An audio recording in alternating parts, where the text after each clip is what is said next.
Plus de 65% de l'effectif de la MISMA soutien au Mali a été déployé sur le terrain. C'est le porte-parole de la MISMA qui l'a affirmé aujourd'hui au cours d'une conférence de presse. Pour le colonel Yao Adjoumani, ses forces seront bel et bien à Kidal pour traquer les terroristes. Le groupe de soutien et de suivi sur la situation au Mali a tenu hier sa 3e réunion à Bruxelles au centre des entretiens, la mise en place des mécanismes pour appuyer le Mali dans le financement de la MISMA. Les Aigles du Mali ne joueront pas la finale de la CAN 2013. Ils ont été éliminés cet après-midi par les Super Eagles Nigeria sur le score de 4-1. L'affiche de la finale est connue, Nigeria-Burkina Faso, le Burkina qui vient de battre tout à l'heure l'équipe du Ghana. Mesdames, Messieurs, voici pour les titres. Bienvenue dans ces informations que nous ouvrons par le fait du jour que vous propose la rédaction. Un fait du jour lu ici par Boubacar Touré. Peuple souverain du Mali, célèbre tes jours de gloire. Peuple digne du Mali, chante ta victoire éternelle. Peuple, ô Maliba, tu as souffert du joug des parias obscurantistes, ton sang et larmes au nom de leur doctrine dès notre âge. Mais nous le savions, l'humanité entière le savait. Le Mali, héritier de grands empires et de prestigieux royaumes, ne peut désespérer. Il ne peut céder à la fatalité et courber l'échine devant l'imposteur. Peuple guerrier dans toute son histoire, ce Mali est connu pour la vaillance. Ce Mali, nation avant l'État. Ce Mali, glorieux de son histoire et de sa culture multiséculaire, ce Mali, aux épopées chantées et narrées depuis le Moyen-Âge, ne peut être avili. Les griots du Mandé l'ont chanté, les troubadours l'ont perpétué, le Mali est comme une pirogue. Il peut tanguer, mais jamais il ne chavirera. Face au destin, nos soldats, bardés de leurs barrettes verts, or et rouges, ont osé braver la horde de charognards, sales et barbus, qui ont profané la parole de Dieu, les hommes de Dieu, les livres de Dieu. Mais Seigneur, pourriez-vous leur pardonner leur ignorance? Ils étaient ivres de chanvre et autres drogues, mettant à nu leurs pulsions sordides. Sinon, comment peut-on tuer au nom de Dieu, voler au nom de Dieu, violer des enfants au nom de Dieu?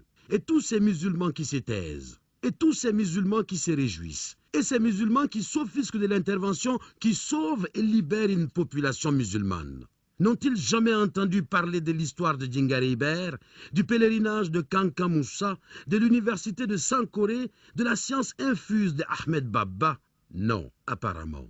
Les rafales de la France amie, les tankers des pays de la CEDEAO fiers, la détermination de nos soldats à la suite de Didier ont brisé leurs rêves sataniques. Désormais, la peur a changé de camp.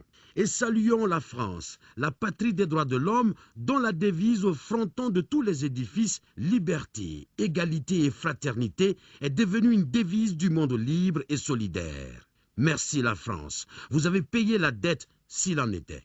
Mais la mission n'est pas terminée. Les grottes de Taïkaren doivent être investies, nettoyées et épurées. Et les barbus fraîchement rasés doivent montrer patte blanche. Kidal doit nous être rendu pour revêtir ces habits du Mali cosmopolite et pluriel où l'enfant mort, Touareg, arabe, s'exprime dans un bambara parfait alors que les soldats bois, Sénoufo, Bambara, Songoï ou Peul ont contribué au métissage fécond de notre peuple. Le Mali revient, le Mali s'affirme, le Mali s'exprime, le Mali est là, fier et digne, le Mali dans son entièreté. Ô Mali d'aujourd'hui, ô Mali de demain, nos cœurs vibrent d'espérance et de confiance. Vive le Mali, un et indivisible.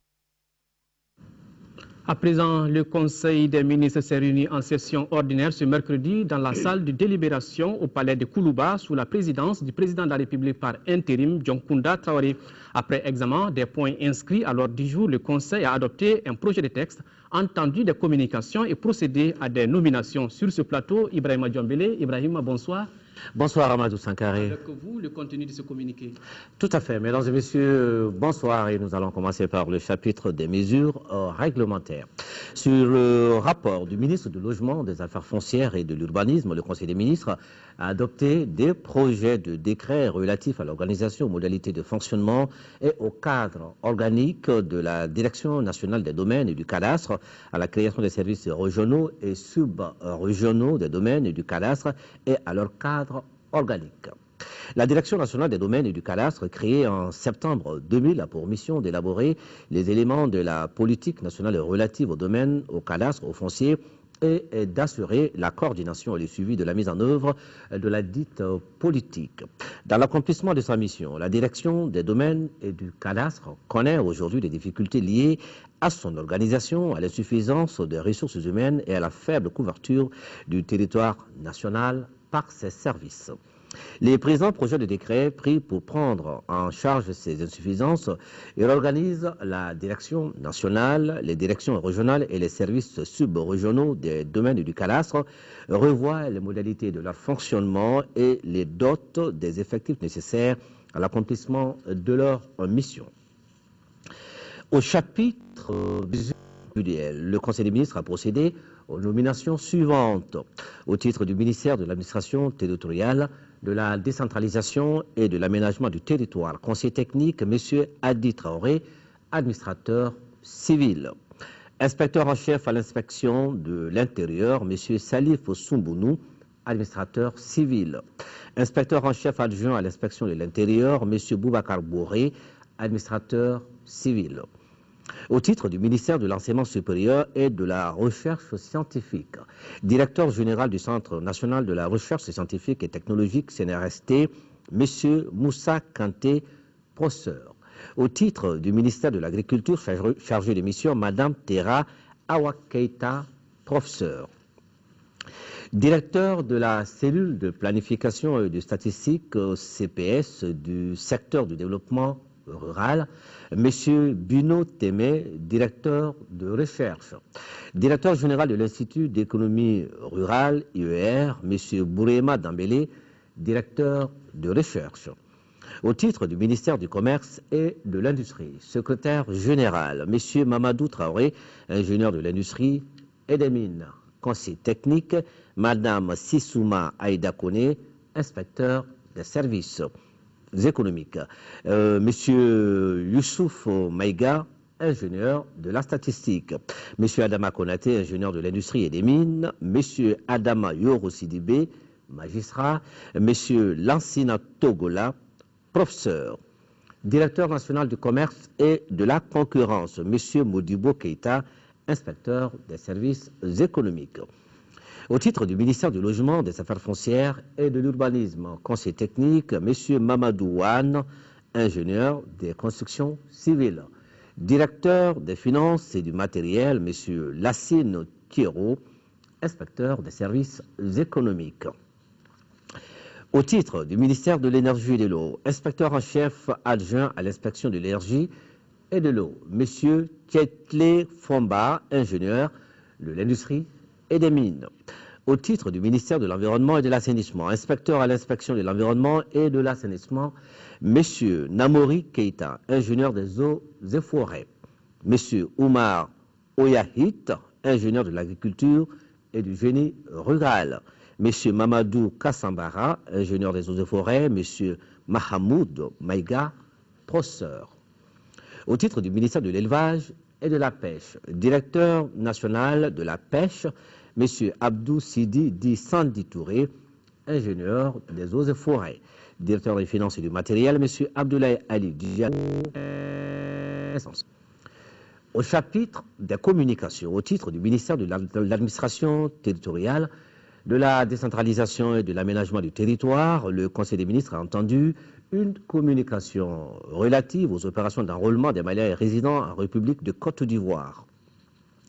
Les opérations de recensement à vocation d'état civil, RAVEC, se sont déroulées du 2 mars 2009 au 5 avril 2010 sur l'ensemble du territoire national et du 15 octobre 2010 au 31 janvier 2011 pour les Maliens de l'extérieur, à l'exception de ceux de la Côte d'Ivoire pour des raisons de sécurité. La stabilité des institutions intervenues dans ce pays a permis de créer les conditions de sécurité propices au recensement des Maliens. Pour clôturer l'enrôlement des Maliens de l'extérieur, il a été organisé des opérations de recensement du 3 décembre 2012 au 2 janvier 2013 dans les consulats d'Abidjan et de Bouaké.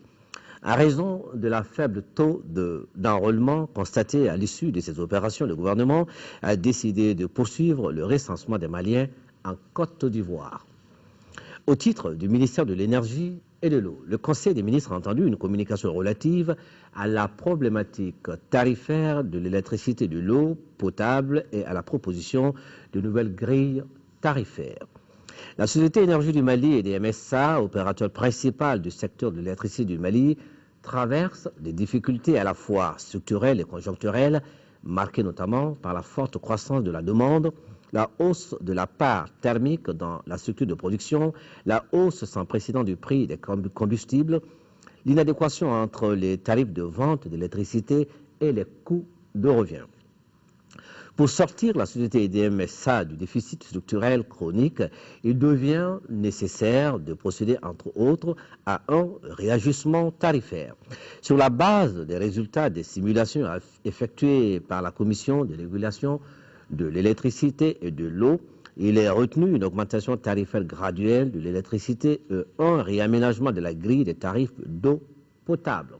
Ces ajustements tarifaires seront mis en œuvre concomitamment avec une amélioration sensible des résultats opérationnels ainsi qu'une diversification croissante du mix énergétique du Mali pour renforcer la contribution des énergies renouvelables.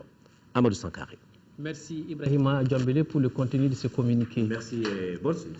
Merci. Nous poursuivons avec ce journal, avec ce message du professeur Dioncounda Traoré, président de la République par intérim, adressé aux Aigles du Mali. Aigles du Mali, votre course pour le sacre continental à la faveur de la 29e édition de la Coupe d'Afrique des Nations de football s'arrête ce soir à Durban, en Afrique du Sud.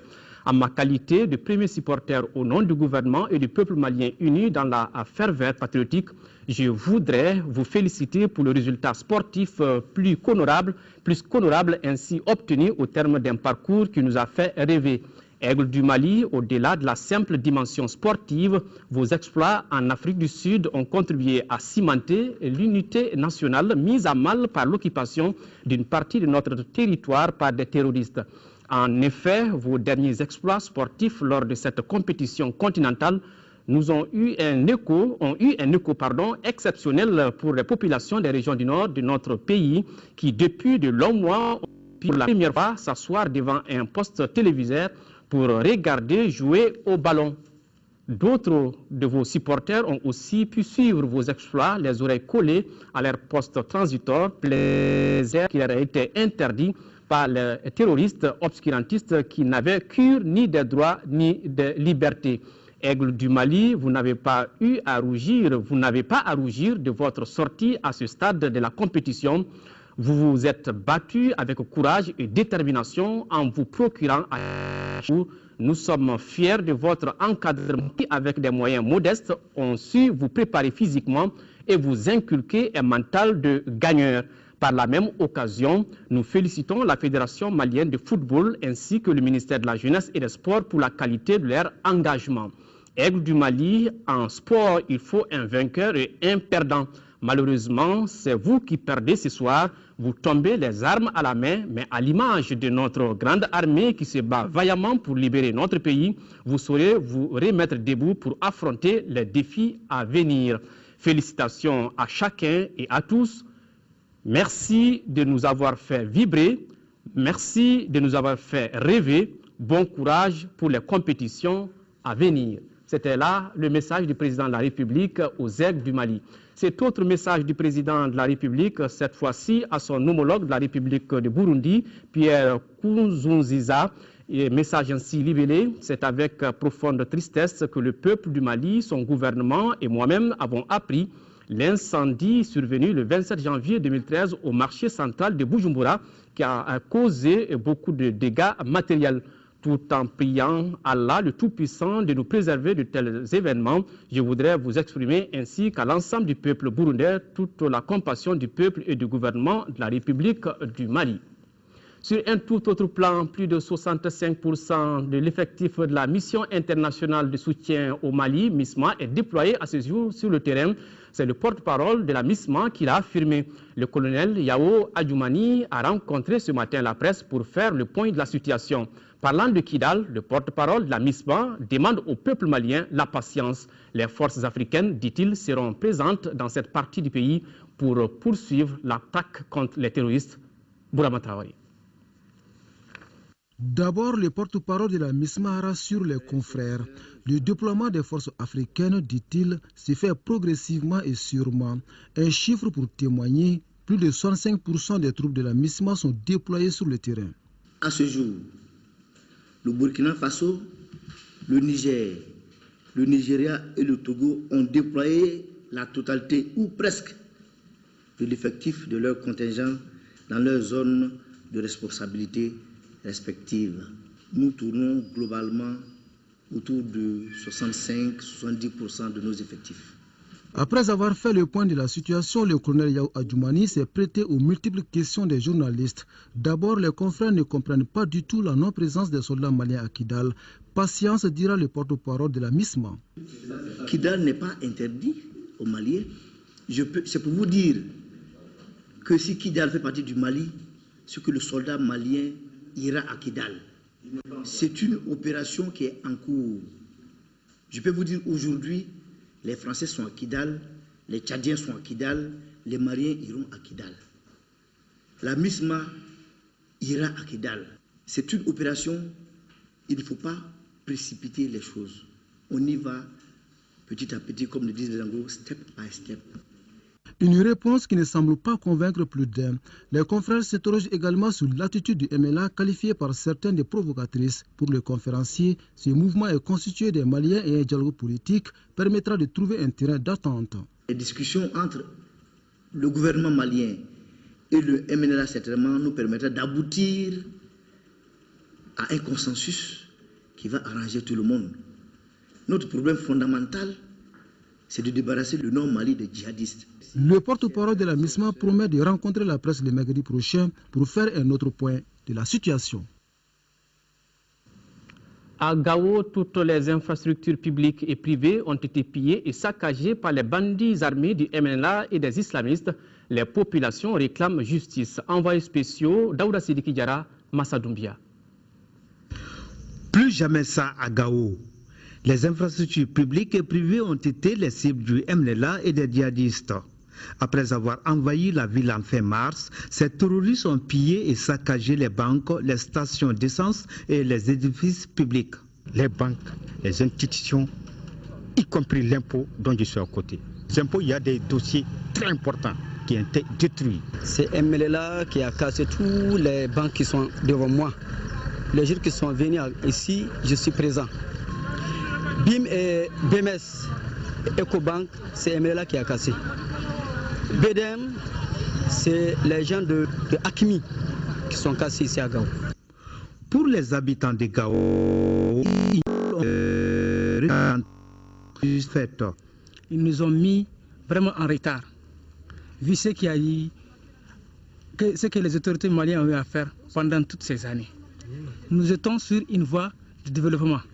Mais vu ce qu'ils ont eu à faire, pour nous, ils sont tous les mêmes. Que ce soit MNLA, Akimi, Amsardine, pour nous, ils sont tous les mêmes. Voici ce qui reste de l'antenne de l'Office de radiodiffusion télévision du Mali de Gao.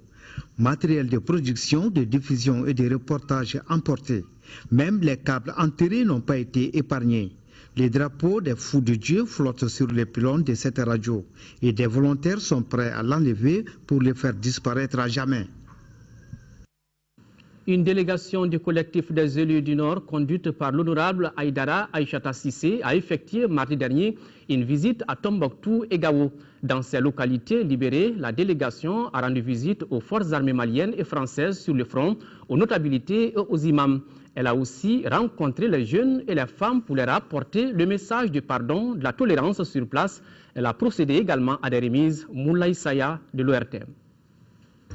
La première étape de la visite de la délégation de l'honorable Aïchata Sissé a concerné la ville de Tombouctou, ville dans laquelle elle a rendu visite aux forces armées françaises et maliennes, à Télécom Sans Frontières qui offre ses services gratuitement à la population et à l'imam de la grande mosquée. La joie et les inquiétudes étaient sur toutes les lèvres. Tous les vendredis, quand je finis la prière, la première des choses que je lance à la population, c'est demander à ces jeunes la tolérance. Le Mali a toujours été un pays tolérant.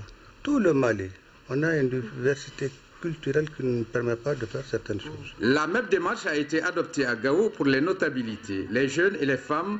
La seule chose qui vaille, c'est la reconstruction et le développement de Gao. En tant que musulman, le premier geste qu'on doit faire en tant que musulman, c'est le pardon. Il y a eu du gâchis, il y a eu beaucoup de dégâts, il y a eu beaucoup de destruction, mais en tant que musulman, c'est de pardonner. Parce que si on ne pardonne pas, on ne peut pas construire. Pour le chef de la délégation, cette mission a tout son sens. Depuis 10 mois, je n'ai pas vu les populations du Nord alors que je suis élu au Nord. Donc c'est à la ferveur de la libération que je suis venu les voir d'abord dans un premier temps. Dans un deuxième temps, il nous est revenu qu'il y a beaucoup d'amalgame qui se fait entre les rebelles et puis tout ce qui est peau blanche. Donc je suis venu aussi pour faire la sensibilisation et demander aux gens de ne pas faire l'amalgame entre les rebelles et ceux qui ne le sont pas. Et que dans tous les cas, même en période de guerre, on est obligé de négocier, de discuter et de faire la paix, parce que le Mali est un pays de paix. Au nom du collectif des élus du Nord, il a été remis des médicaments d'une valeur de 1 million de francs CFA à l'hôpital de Gao. Et à titre personnel, Mme Aïdra a remis 500 000 francs à l'armée, à Tombouctou et à Gao. 100 kits scolaires et de multiples enveloppes pour les imams et notabilités des villes visitées. Au nombre des officiers de l'armée malienne sur le front de guerre, une femme, son nom, lieutenant-colonel Nema Sagara, master en sciences militaires et diplômé de l'école de guerre des États-Unis et contre le terrorisme. Cet officier d'honneur fait partie des officiers de l'armée malienne ayant conduit l'entrée des troupes maliennes à Gao sous le commandement du colonel-major Didier Dako, commandant en chef des opérations militaires sur la ligne de front. Portrait du lieutenant-colonel Nema Sagara avec nos envoyés spéciaux Moussa Ali Maïga, Aliou Touré. La première femme officier de l'armée malienne sur le front de guerre, de Konna à Gao, pour la libération totale du territoire malien des mains des terroristes islamo-djihadistes narcotrafiquants, la voilà. Son nom, lieutenant-colonel Nema Sagara. Elle fait partie des officiers maliens de confiance autour du commandant du théâtre des opérations, le colonel-major Didier Dako, dont elle exécute les ordres et consigne sans murmure ni hésitation et rencontre, comme ici, avec la presse. Avant d'entrer, je vais vous dire, c'est très dangereux. Faites attention au fil, ne touchez à rien, filmez et puis c'est tout. Parce que vous risquez de mettre votre vie et la vie des autres en danger. Ok, on ouvre maintenant. Diplômé au civil du CESAC de Dakar avec un diplôme supérieur en action, le lieutenant-colonel Nema Sagara est une ancienne de l'école militaire interarmes de Koulikoro, de l'école de maintien de la paix, mais aussi et surtout une diplômée de l'école de guerre et contre le terrorisme de Washington aux États-Unis et aussi de l'école supérieure Maxwell Air Force Base de Montgomery, Alabama aux États-Unis, d'où elle sort avec un master en sciences militaires. La première femme africaine étrangère à fréquenter cette précieuse école de guerre des États-Unis. Diplômée de l'école d'application du service de santé de l'armée de terre de Val-de-Grâce à Paris, cet officier malien a aussi connu des écoles prestigieuses de formation militaire à Kaduna Djadji au Nigeria, au Texas aux États-Unis, à l'école de guerre de l'Afrique du Sud.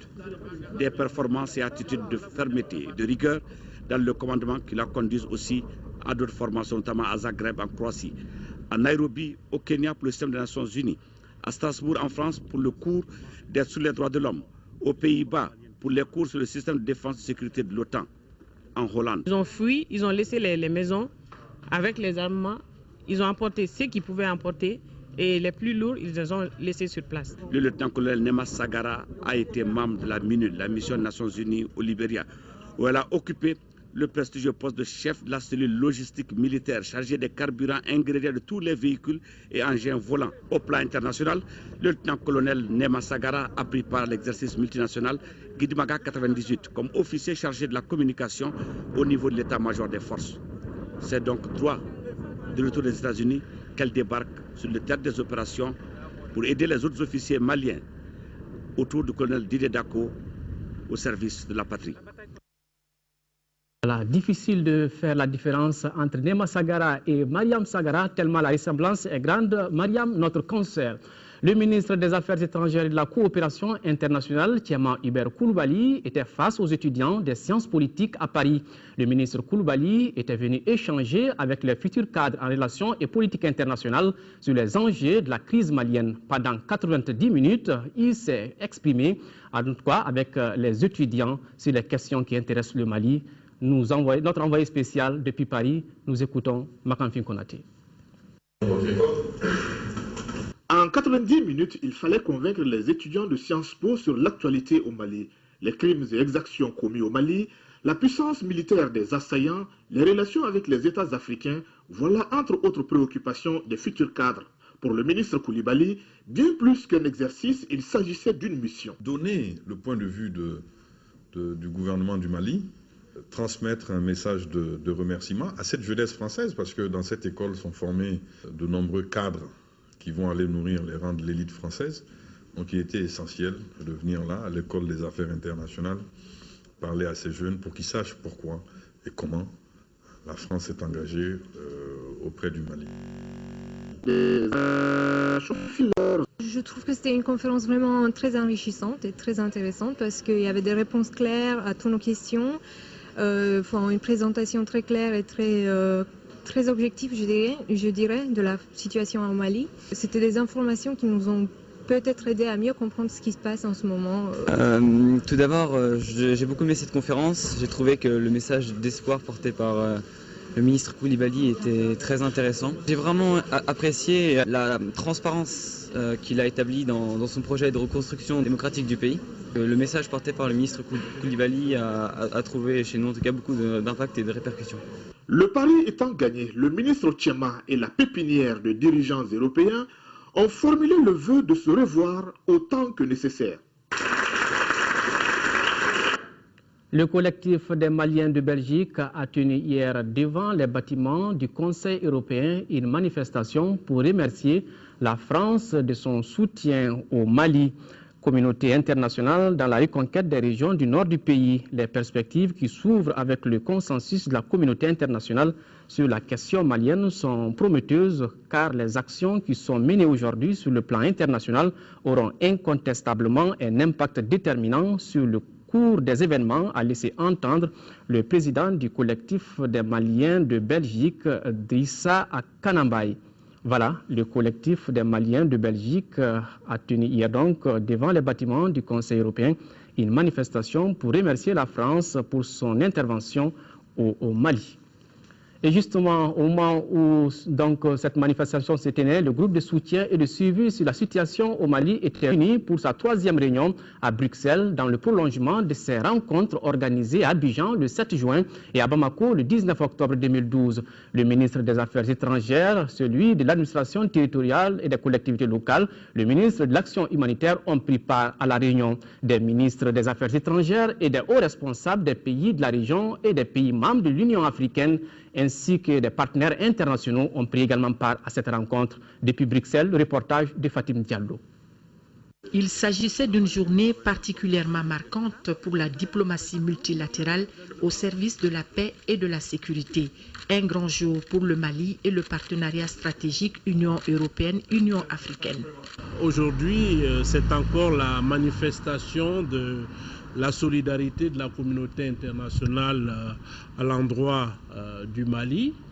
Et nous pensons que tout ce qui a été annoncé comme contribution à Addis Abeba il y a une semaine et qu'on mettra rapidement en place un mécanisme pour que les engagements soient tenus et que la MISMA et les forces maliennes ne manquent de rien.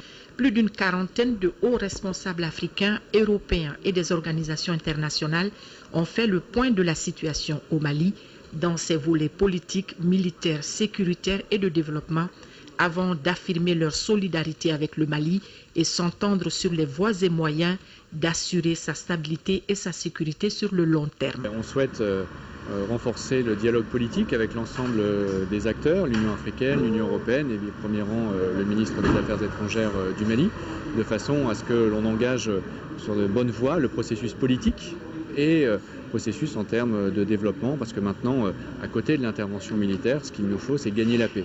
La réunion portait également sur le mode de fonctionnement et de financement de la MISMA, chargée de prendre la relève des Français aux côtés de l'armée malienne. Certains pays souhaitent que cette force africaine passe sous l'autorité de l'ONU. Que les Nations Unies soient impliquées dans la suite des opérations, lorsqu'il s'agira de maintenir la stabilité, la paix, la sécurité dans cette zone. Qu'il s'agisse de l'opérationnalisation de la MISMA ou de sa transformation, qu'il s'agisse de la progression des questions politiques ou de la reconstruction post-conflit au Mali, le ministre des Affaires étrangères a demandé le soutien de la communauté internationale. Aujourd'hui, nous avons pu avoir des échanges francs, constructifs. Et le groupe de soutien et de suivi a pris acte et a apprécié que le gouvernement du Mali ait pu publier une feuille de route articulée sur 2 points, l'organisation des élections et la libération du Nord. La situation dans le Sahel a aussi été longuement débattue. Les participants ont convenu de la nécessité d'une plus grande coordination des efforts à cet égard. La prochaine réunion du groupe de soutien se tiendra le mois prochain à Bamako pour encore coordonner le soutien international aux efforts des autorités maliennes. Le ministre des Maliens de l'Extérieur et de l'Intégration africaine, Maître Demba Traoré, a rencontré dimanche dernier à la chancellerie de l'ambassade du Mali à Rome la communauté malienne résidant en Italie. Le ministre Demba Traoré a tenu dans son intervention à faire tout d'abord un rappel des principaux événements survenus au Mali. La rencontre s'est achevée par des remises de contributions en faveur de l'armée malienne, 3 000 € par l'association Benkadi, regroupant les ressortissants maliens résidant dans la ville de Naples en Italie, et 1 200 € par les cadres maliens en poste dans les organisations internationales basées à Rome. Voilà, c'était là donc une activité du ministre des Maliens de l'Extérieur au niveau de l'Italie. 200 tonnes de vivres, c'est ce que le Royaume d'Arabie Saoudite vient de mettre à la disposition de l'État malien. Déjà, 100 tonnes ont été réceptionnées par 2 membres du gouvernement à l'aéroport international Bamako-Sénou. L'Arabie Saoudite accorde également au PAM et au HCR environ 1,8 milliard de francs CFA pour accompagner le Mali à Gaguissa. Il était presque 3 heures lorsque le Boeing 747 s'est immobilisé sur la piste de l'aéroport Sénou de Bamako. L'avion transportait plusieurs tonnes de vivres destinés aux populations victimes de la crise du nord du Mali. Ces produits alimentaires constituent la première tranche d'une aide accordée par le roi d'Arabie Saoudite à notre pays. Ce premier avion de 100 tonnes est arrivé ce matin. Et le second est attendu pour après-demain vendredi s'il plaît à Dieu. Le serviteur des 2 saintes mosquées a également ordonné d'accorder 4 millions de dollars américains équitablement répartis entre le programme alimentaire mondial et le Haut Commissariat des réfugiés pour venir en aide aux populations déplacées et nécessiteuses du Mali. Cette assistance qui vient au bon moment contribue également au renforcement des liens d'amitié entre le Mali et l'Arabie Saoudite. Ces 100 tonnes de vivres composées de riz, de semoule blanc, de sucre, de macaroni et de lait en poudre, ainsi que d'huile. Ce geste du roi d'Arabie Saoudite témoigne en suffisance de sa communion de cœur et d'esprit avec notre pays. La cérémonie de réception a enregistré la présence de plusieurs personnalités, dont le ministre chargé des Affaires religieuses et du culte et le président du Haut Conseil islamique Mahmoud Dicko. Les travaux de la 7e session du Conseil économique, social et culturel se poursuivent au siège de l'institution à Koulouba. La contribution des transporteurs et des miniers dans la relance de l'économie nationale a fait l'objet de communication. Selon les conférenciers, les mines peuvent jouer un rôle principal dans la relance de l'économie nationale. Mamari Kone. De la communication de l'Union nationale des opérateurs miniers du Mali, il ressort que le secteur minier constitue l'un des piliers de l'économie nationale. En termes d'apport, il représente 8% du produit intérieur brut et environ 70% des recettes d'exportation. Le secteur apporte aussi au trésor public 100 milliards de francs CFA par an. À cette manne financière, le conférencier ajoute volontiers les milliers d'emplois permanents et temporaires ainsi que la réalisation d'infrastructures sanitaires, scolaires et économiques. Avec la crise sécuritaire et politique, la fermeture des entreprises a provoqué un départ massif des bras valides vers les sites d'orpaillage. Nos installations de manganèse à Ansongo ont été touchées en pleine activité de recherche et de fin de recherche pour la production minière sur le manganèse. Dans la zone de Bourem, les sociétés qui opèrent avec l'Union nationale des opérateurs du Mali et la Chambre des mines ont également été touchés. Difficile d'imaginer une relance de l'économie nationale sans les transports. Dans sa communication, le représentant du Conseil national des transporteurs routiers du Mali a énuméré les difficultés rencontrées après la crise. Il s'agit notamment de l'augmentation des prix des hydrocarbures. Pour la relance de l'économie nationale, les miniers ont leur idée. Nous pensons tout simplement qu'il faut que, avec l'État, avec les opérateurs internationaux, pour que nous puissions favoriser les transferts de capitaux en République du Mali, facteur de création d'emplois. Le défilé des acteurs de l'économie nationale devant le Conseil économique, social et culturel se poursuit jeudi avec le monde rural, les chargeurs et les agences de voyage et de tourisme. Tous ces intervenants feront des propositions en vue de la relance de l'économie nationale. Le Mali, à l'instar des autres pays du monde, a commémoré aujourd'hui, 6 février, la journée internationale de lutte contre la pratique de l'excision. Et compte tenu de la situation actuelle du pays, le ministère de la Famille, de la Promotion de la Femme et de l'Enfant a commémoré l'événement par une conférence de presse. Au menu des échanges, les progrès et obstacles enregistrés par le Programme national de lutte contre l'excision, l'absence de loi au Mali sur l'abandon de la pratique, entre autres. Ramata Konaté était présente à cette rencontre. Voici son reportage. Si au Programme national de lutte contre l'excision, on se réjouit de la décision d'abandon de l'excision dans 540 villages, des difficultés demeurent quant à l'adhésion de toutes les communautés au combat.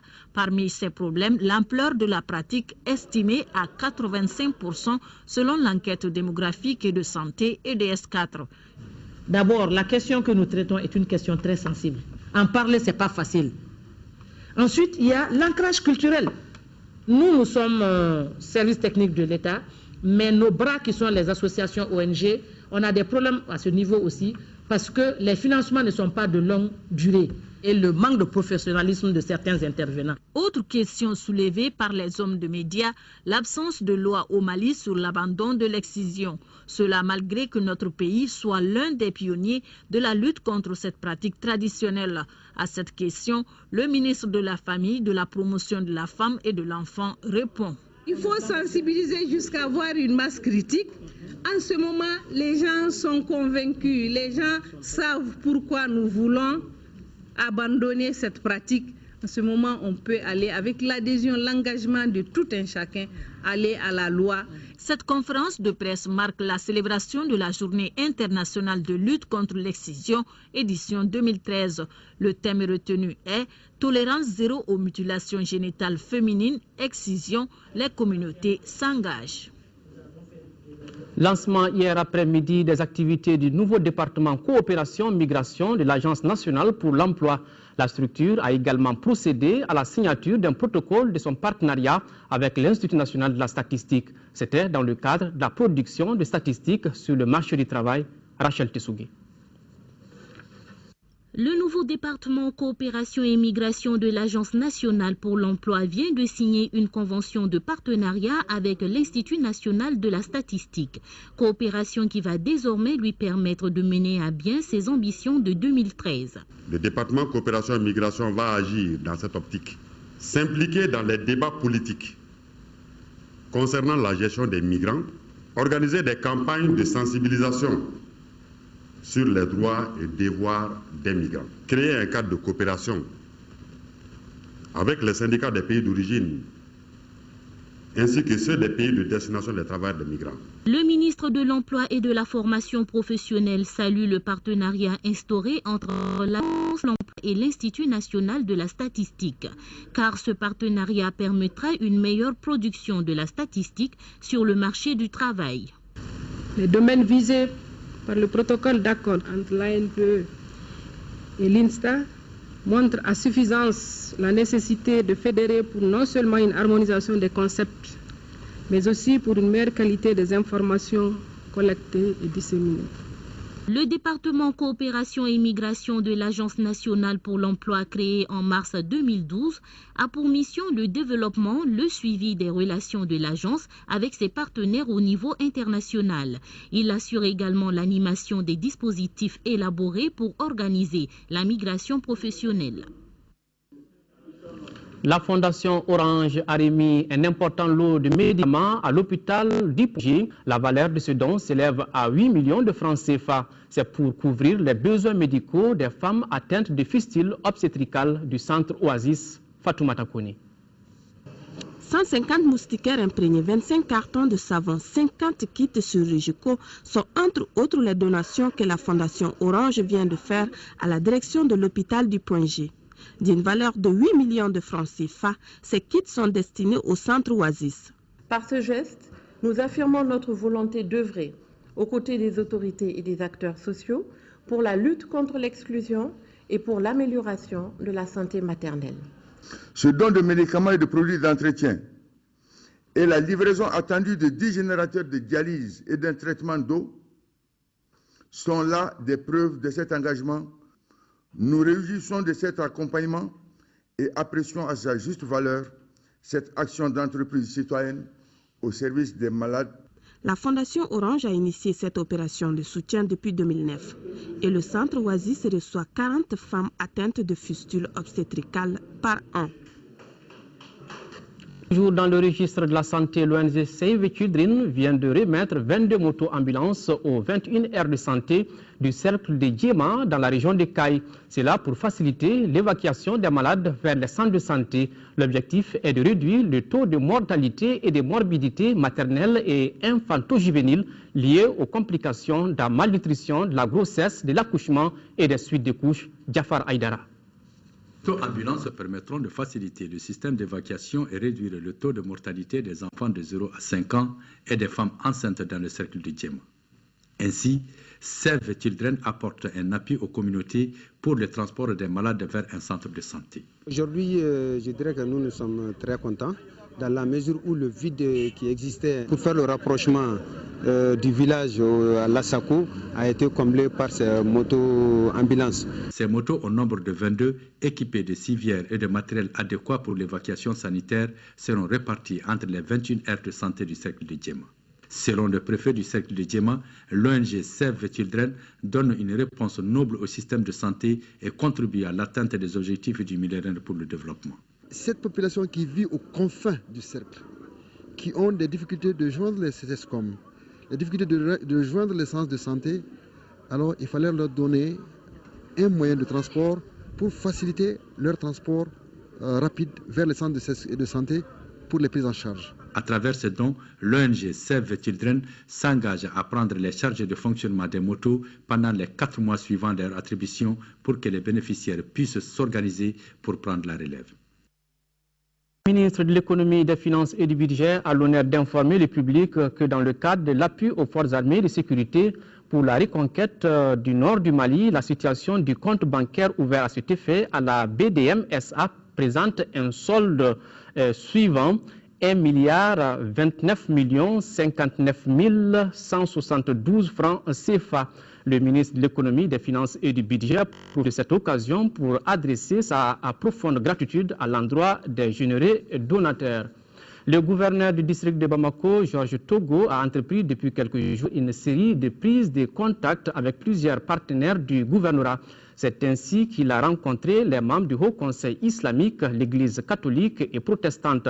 Avec eux, il a été question de la création d'un cadre de concertation et d'échange avec les chefs de quartier des sujets relatifs à l'assainissement, à la santé et l'organisation des prochaines élections ont été évoqués. Nous abordons maintenant la page sport football, l'affiche de la 29e Coupe d'Afrique des Nations Nigeria-Burkina Faso. Alors tout à l'heure, les étalons du Burkina Faso viennent de se qualifier face aux Black Stars du Ghana, battus au tir au but 3 buts à 2. Alors auparavant, en première demi-finale, les Super Eagles du Nigeria avaient disposé des Aigles du Mali 4-1. Le résumé des deux matchs avec Al Jumatina. Fin de course pour le Mali qui ne remportera pas la 29e Coupe d'Afrique des Nations. Encore moins jouer une deuxième finale de Coupe d'Afrique après Yaoundé 72. En demi-finale, les Aigles du Mali sont lourdement tombés aux portes de la consécration suprême devant ceux du Nigeria.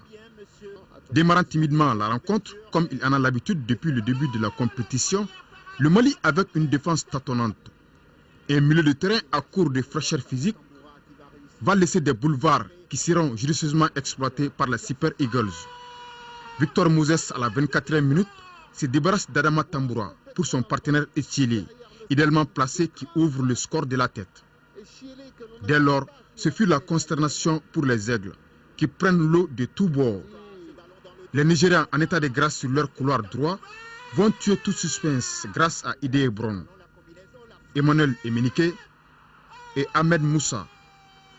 Mais à la 74e minute, les Aigles auront le mérite de sauver l'honneur grâce à Cheikh Fantamadi Diarra. 4-1 pour le Nigeria. Ainsi comme en 1994 et 2004 à Tunis et en 2002 au Mali, les Aigles finissent sur la pointe des pieds les demi-finales d'une Coupe d'Afrique.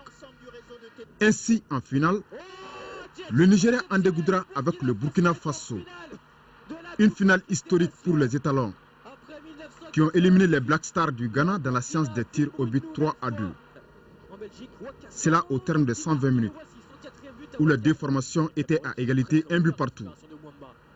Finalement, l'épreuve fatidique permet aux étalons de se hisser pour la première fois de leur histoire en finale de Coupe d'Afrique, prévue dimanche. Ainsi, le rêve est permis pour le pays des hommes intègres. Ambiance à Bamako après le match Mali et Nigeria. Comment les Bamakois ont vécu ce match? La défaite, en tout cas, a été mal digérée par les supporters. C'est le constat fait par notre équipe de reportage dirigée par Siragatou Sissé. Triste soirée de football. Confiants et sûrs de leur équipe nationale, les supporters ont vu les Aigles du Mali voler très bas dans le ciel du stade Moïse Mabida de Durban. Ces Aigles du Mali sont apparus fébriles devant les rivaux nigérians Super Eagles. Un tour en ville, c'est le deuil. La tête basse, les visages crispés, l'esprit ailleurs. On comptait vraiment sur une victoire des Aigles du Mali. La sélection n'était pas à la hauteur. Le milieu a flanché. Il faut que les têtes changent. 3 billes en première mi-temps, vraiment ça c'est trop. Les enfants, il faut les encourager. Ensuite, il y a un manque de préparation pour l'équipe malienne. Le parcours des Aigles du Mali jusqu'en demi-finale a donné des signes d'espoir aux supporters. Hélas, le rêve est brisé. Les commentaires fusent en bien ou en mal. Très déçu. On aurait quand même été battu, mais pas par 4-0, franchement. Ça vaut quand même la peine de les encourager. Ils sont arrivés jusqu'à ce stade. Il faut le dire, ils ont mouillé le maillot et je les félicite. Le public pourra-t-il se consoler lors de la 3e place? Répond. En tout cas, ça fait partie du foot des hauts et des bas. Voilà, c'est tout pour cette édition. Merci de l'avoir suivi. Merci également à tous ceux qui ont participé à sa réalisation. Tout à l'heure, l'émission sur la ligne de front avec Abbas Famouguri et Traoré. Autre rendez-vous avec l'actualité demain, 10h-13h, Nyanya Aliou Traoré pour la grande édition du soir. Vous retrouverez Awoui Touré. Retrouvez tout à l'heure cette